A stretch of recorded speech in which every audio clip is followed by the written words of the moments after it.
বিয়ে শেষ হয়ে যাওয়ার পর আমরা সকলেই দুপুর ১২টার মধ্যেই স্টেশনের দিকে রওনা দিয়ে দিয়েছিলাম। আমাদের সবার লাগেজ মিলিয়ে লাগেজ সংখ্যা ছিল প্রায় ৩২টা। এরপর মালদাতে প্রায় রাত ৮টা নাগাদ পৌঁছে মনস্কামনা মন্দিরে প্রণাম করে বাড়ির দিকে রওনা দিয়েছিলাম।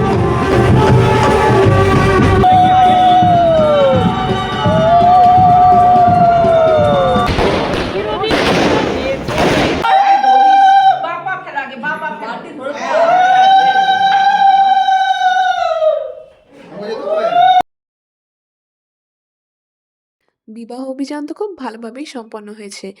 এই হলো আমার বড় বৌদি ভাই আর ছোট বৌদি ভাই। দুজনের মধ্যে বন্ধুত্ব আরো বেশি বেড়ে গেছে। এরপর খাওয়া-দাওয়া করে আমরা সকলেই তাড়াতাড়ি ঘুমোতে চলে গিয়েছিলাম, কারণ পরের দিনই ছিল বৌভাত। বৌভাতের দিন আমিই ছোট বৌদি ভাইকে রেডি করেছিলাম। মেকআপটা মোটামুটি সিম্পলই রেখেছিলাম, আর শাড়িটা বাঙালিভাবেই পরাবো বলে ভেবেছিলাম।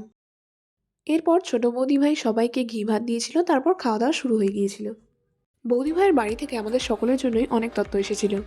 এরপর রাতের বেলা প্রায় 7:30টা নাগাদ আমরা সবাই চলে গেছিলাম রিসেপশন স্পটে। রিসেপশনের দিন ছোট বৌদি ভাইকে দেখতে তো বেশ ভালোই লাগছিল।